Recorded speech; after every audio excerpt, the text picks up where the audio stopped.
तो उस मार्ग पर चलने के लिए मनुष्य उस परम ऊर्जा की खोज करता है, पर बाहर करता है, बाहर।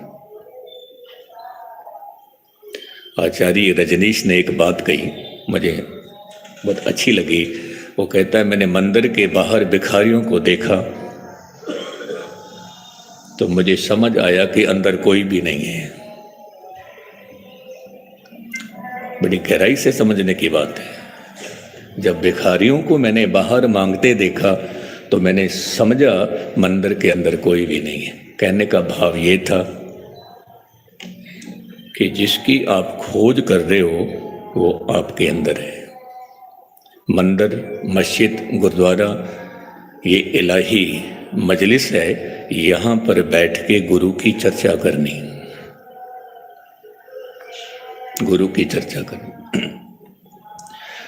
फिर गुरु का संदेश देना है। गुरु की चर्चा करके आप भी जुड़ना है, दूसरों को भी जोड़ना है, आप भी जुड़ना है, दूसरों को भी जोड़ना है।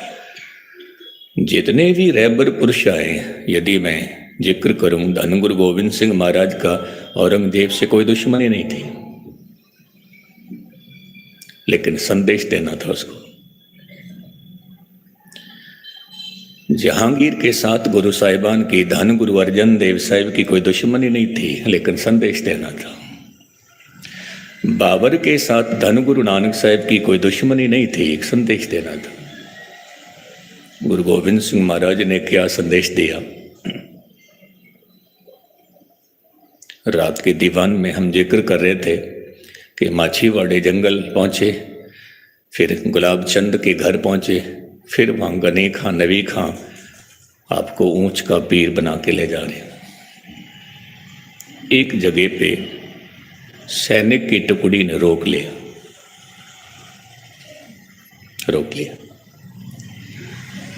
वो इसलिए रोका कि ये कौन है, क्योंकि औरंगजेब ने ऐलान किया था कि ये ध्यान रखना, जो चमकौर की गढ़ी से जो एक शिर बरामद हुआ है, जो कि शिर था भाई साहब भाई संगत सिंह जी का, उनकी शक्ल गुरु गोविंद सिंह महाराज से मिलती जुलती थी। वो जो शीश हमें बरामद हुआ है और कहा जा रहा है कि वो गुरु गोविंद सिंह का है, तो यकीन तो नहीं आता कि इतनी जल्दी हम उसको मार सकते हैं, इतनी जल्दी उसकी गर्दन काट कर और वो शीश हमारे सामने आ सकता है, भरोसा नहीं है। फिर भी सैनिक की टुकड़ियां तैनात कर दी, कभी गुरु गोविंद सिंह महाराज भाग कर न चले गए। अब उनको रोक लिया गया। ये कौन है? गनी खां से पूछा, नवी खां से पूछा, ये कौन है? आप जी कहने लगे ये ऊंच का पीर है, ऊंच इलाका, वहां का ये पीर है। सैनिक की टुकड़ी में जो मुखिया था उसने एक बात कही कि वो सामने एक गांव है नूरपुर, वहां का भी एक पीर है, मैं उसको जानता हूं। कभी ऐसा ना हो आप मुझे धोखा देके चले जाओ। नूरपुर का जो पीर है, यदि वो कह दे कि हाँ वाकई ही ये ऊंच का पीर है, फिर हम आपको जानने देंगे। यदि वो कह दे तो। अब नूरपुर का जो पीर था उसको बुलाया और उसको बहुत अदब सत्कार से कहा, फौजी ने, मुखिया ने, ए पीर जी ये कौन है, इनको देखो।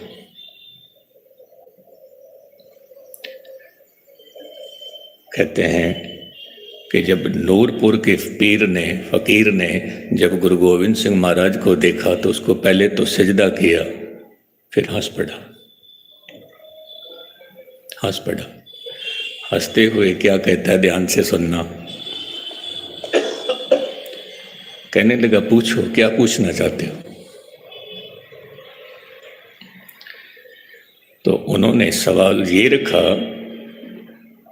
कमांडर ने कि ये कौन है, ये वाकई ही ऊंच का पीर है। तो नूरपुर का पीर क्या कहता है कि सबसे पहले मैंने इनको सजदा किया, आपने भी देखा। मैंने सजदा क्यों किया?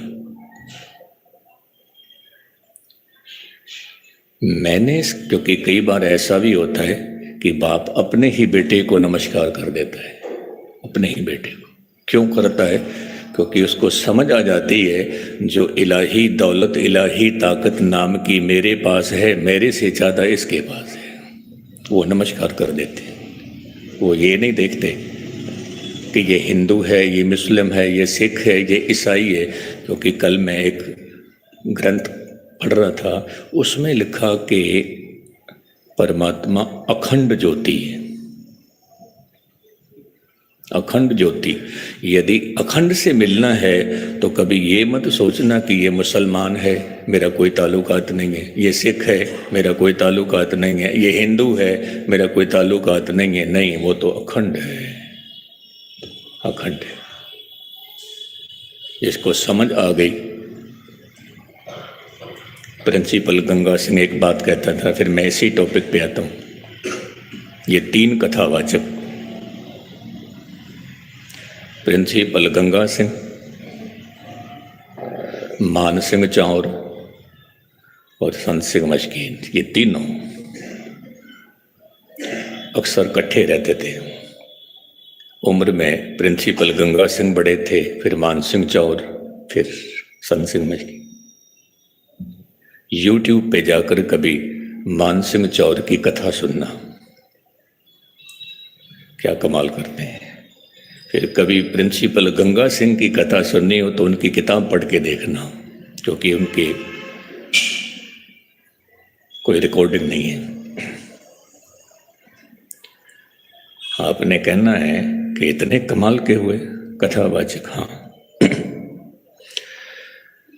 प्रिंसिपल गंगा सिंह ने जब सामने मस्जिद देखी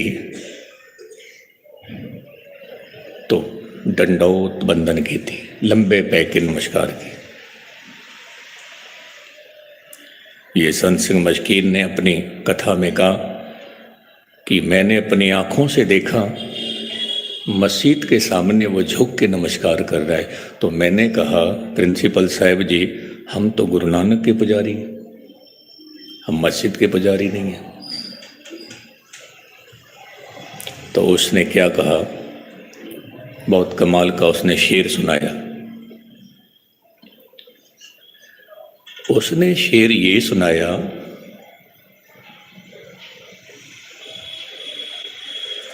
कि बेखुदी में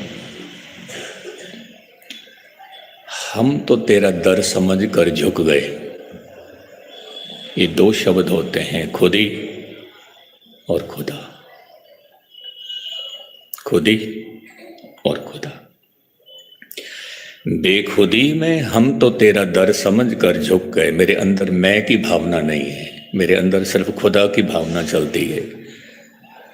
तो जब मैं मिट गया, बेखुदी आ गई, तो बेखुदी में हम तो तेरा दर समझ कर झुक गए। अब तू ही मालूम कि वो काबा था कि बुत खाना था। कितनी बड़ी बात है। मुझे तो तेरे दर्शन हो गए, तेरे दीदार हो गए। तो वो नूरपुर का पीर कहता है कि इसको तो मैंने सजदा किया है, आपने देखा है। मैंने सजदा क्यों किया है? क्योंकि इसकी अवस्था बहुत ऊंची है। दूसरी बात, मैं इसलिए हंसा हूं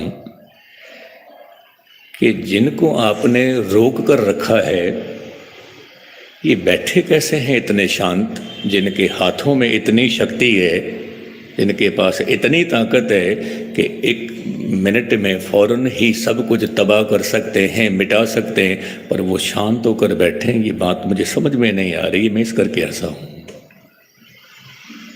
इस करके हंसा हूँ। इनकी शक्ति का आपको पता नहीं है। तो वो कहने लगे इसकी शक्ति के बारे में थोड़ा सा समझाओ। तो उसने एक जिक्र जरूर किया, क्योंकि ये जो इलाही पुरुष होते हैं, निरंकारी पुरुष होते हैं, पैगंबर पुरुष होते हैं, इनकी रूहें एक सेकंड में यहाँ, दूसरी सेकंड में वहाँ, ये ऐसे सफ़र करते हैं। तन करके कहीं बैठे हैं, लेकिन मन करके, आत्मा करके कहीं भी गमन कर जाते हैं, अपने सेवक के पास में रहते हैं, जहाँ जहाँ भी पुकारो। धन गुरु ग्रंथ साहिब महाराज में लिखा हुआ है कि जह जह पेखों तह हजूर, दूर कते ना जाई, रव रहा सर्वत्र में मन सदा दे। वो तो सर्वत्र में बैठा हुआ। इस पीर को, जो उच्च का पीर है, इसको कई बार हमने मक्के भी देखा है, मदीने भी देखा। उन्होंने सैनिक की टुकड़ी ने नमस्कार की, सजदा किया। अब धन गुरु गोविंद सिंह महाराज ने एक चिट्ठी लिखी। उस चिट्ठी में क्या लिखा था? औरंगजेब बादशाह को मैं बात कह रहा था कि रहबर पुरुष आते हैं लोगों को संदेश देने के लिए, उपदेश देने के लिए। नहीं तो गुरु गोविंद सिंह की कोई दुश्मनी नहीं थी औरंगजेब के साथ। उस चिट्ठी में क्या लिखा? ए औरंगजेब, आपका जो ये नाम है औरंगजेब, ये आपको शोभता नहीं, फबता नहीं, फबता नहीं। अब कोई चोर हो, उसका नाम गुरमीत सिंह हो, जहाँ उसका नाम संत सिंह हो, गुस्ताखी माफ, तो हम कह देते हैं ये नाम तेरा फबता नहीं तेरे को।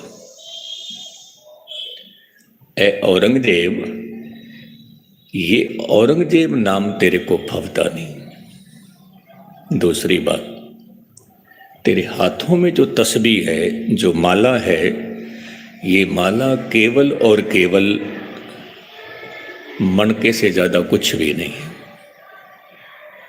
कुछ भी नहीं।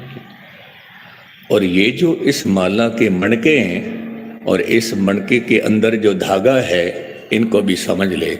ये जो मणके हैं ये केवल और केवल दाने हैं, जो दाने बिछाए जाते हैं पंछियों को फंसाने के लिए। ये केवल और केवल दाने हैं, और इन मणकों के अंदर जो धागा है ये जाल है। लोगों को फंसाने के लिए हाथ में तस्बीह उठाई हुई है, बस कुछ नहीं बाकी। जी हम गहराई से बात करें तो ये किसी को गाली देनी होती है। ये तेरे हाथ में जो ये माला है और जो ये मणके हैं ये दाने हैं, और अंदर जो धागा है ये जाल है फंसाने के लिए। ये दाने को देखकर आएंगे लोग, फंसेंगे। ये तेरी माला माला नहीं। तीसरी बात, तूने शेर के 2 बच्चों को कत्ल कर दिया है, क्योंकि अभी चमकौर की ही बात चल रही है। अभी सरहंद के बारे में गुरु गोविंद सिंह महाराज माही को भेजेंगे पता करने के लिए, पर आपको तो सब पता है। लेकिन औरंगजेब से कह रहे हैं तूने शेर के 2 बच्चों को तो मार दिया, लेकिन तू ये तो भूल गया कि जख्मी शेर अभी जिंदा है। अपने बारे में कहते हैं गुरु गोविंद सिंह महाराज कि अभी जख्मी शेर जिंदा है, और जो जख्मी शेर होता है वो नॉर्मल शेर से ज्यादा खतरनाक होता है। ये बात ध्यान रखना। तुझे अपने राज पर अहंकार है, हमें अपने खुदा पर नाज है, खुदा पर नाज। तूने झूठी कसम खा के भी तूने उसको बर्बाद कर दिया, तूने उसको तोड़ दिया, झूठी कसम खा के तूने। ये मत सोचना कि धरती पे शूरवीर खत्म हो गए, नहीं, अब भी तमन्ना है कि अपनी फौज को एक तरफ कर दे, तेरा और मेरा सामना हो जाए, तेरा और मेरा सामना हो जाए। लेकिन एक बात मैं तुझे और कहता हूं, तूने अपने बाप की मिट्टी को, औरंगजेब का बाप कौन था? शाहजहां, उसको भी इसने कैद में डाल दिया था। तूने अपने बाप की मिट्टी को अपने भाई के खूनों से गूंदा है, क्योंकि औरंगजेब ने अपने भाइयों को भी कत्ल किया है। तूने अपने बाप की मिट्टी को अपने भाइयों के खून से गूंदा है, और ये मत समझ लेना कि कोई तू धार्मिक पुरुष है कोई। तो बेशक तू रोज कुरान की तिलावत करता है, मैं बात को फिर दोहरा दूं, तू रोज कुरान की तिलावत करता है, तू रोज कुरान पढ़ता है, लेकिन ये मत समझ लेना कि मैं धार्मिक हूँ। तो इसको ऐसे भी समझ लेना, हम पाठ रोज करते हैं, गुरबाणी रोज पढ़ते हैं, जपजी साहब रोज पढ़ते हैं, सुखमनी साहब रोज पढ़ते हैं, तो पढ़ने से ये ना समझ लेना हम धार्मिक हैं, ना समझ लेना, हकीकत है। और देखना कि आपके हाथ में जो ये माला है, ये माला कभी वो तो नहीं है कि जी उसके मणके हैं, ये दाने हैं और अंदर का धागा जाल बिछाया हुआ है, हमने भी कभी ऐसा तो नहीं, कभी ऐसा तो नहीं है गुस्ताखी माफ कि हमने भी अपने बाप की मिट्टी को भाइयों के खून से गूंदा। भाई हैं हम सब भाई हैं। तो कि भाई साहब ने, भाई शांति भाई ने मुझे रात को एक बात कही, बहुत अच्छी कमाल की बात है। आपने कहा कि जो लोग गुरु नानक को मानते हैं वो एक दूसरे का कत्ल भी करते हैं, जो मोहम्मद साहब को मानते हैं वो एक दूसरे का कत्ल भी करते हैं, हकीकत है। लेकिन जो गुरु नानक की मानते हैं, ध्यान देना शब्दों पे, गुरु नानक को मानना अलग बात है, गुरु नानक की मानना अलग बात है। गुरु ग्रंथ साहब को मानना अलग बात है, गुरु ग्रंथ साहब की मानना अलग बात है। जिसने गुरु नानक की मान ली वो कभी युद्ध नहीं करेगा, वो कभी झगड़ा नहीं करेगा, कभी झूठ नहीं बोलेगा, कभी निंदा नहीं करेगा, कभी किसी की जेब नहीं काटेगा, कभी किसी का गला नहीं काटेगा, जिसने गुरु नानक की बात मान ली है। जिसने मोहम्मद साहब को माना वो झगड़े करते हैं, जिसने मोहम्मद साहिब की मानी वो झगड़ा नहीं करते, नहीं करते। विषय मेरा बहुत विशाल हो जाएगा, मैं उस तरफ ना जाऊं, छोटी सी बात कह के मैं कथा की समाप्ति करता हूं। गुरु गोविंद सिंह महाराज ने कहा, तूने अपने पिता की मिट्टी को भाइयों के खून से गूंदा है, कुरान की तिलावत रोज करता है, रोज कुरान शरीफ पढ़ता है। दूसरी बात और ध्यान से सुनना कि अपने हाथों से कुरान मजीद लिखकर और उसकी जो भेंट मिलती है तो रोटी भी उसकी खाता है, लेकिन फिर भी अपने आप को धार्मिक ना समझ लेना, क्योंकि तूने लोगों को सताया है, गरीबों को सताया, मजलूमों को सताया है। आखिर में कहते हैं औरंगजेब, यदि एक पत्थर से हम सोने के बर्तन को तोड़ दें, टोटे टोटे कर दें, टुकड़े टुकड़े कर दें, पत्थर नहीं टूटा है, लेकिन सोने का जो बर्तन था वो टुकड़े टुकड़े हो गया। बेशक वो पत्थर अभी मजबूत है, मौजूद है, पर वो सोने का बर्तन टूट गया, पत्थर पत्थर ही रहेगा, और वो सोने का बर्तन जो टूट गया उसकी कीमत फिर भी उतनी ही है, उतनी ही है। तो जिंदा है, पत्थर हैं, तेरी कोई कीमत नहीं है। मेरे दो साहिबजादे तूने कत्ल कर दिए, कत्ल होने के बाद में भी वो सोना सोना, उनकी कीमत उतनी ही है जितनी होनी चाहिए। तो पत्थर जीवित हो के भी तेरी कीमत कुछ नहीं, हकीकत है।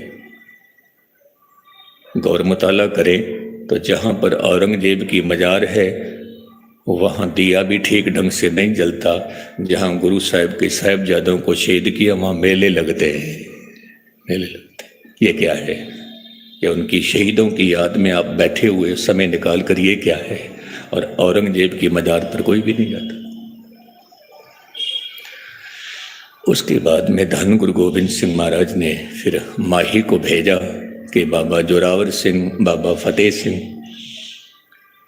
माता गुजरी की खबर लेके आओ।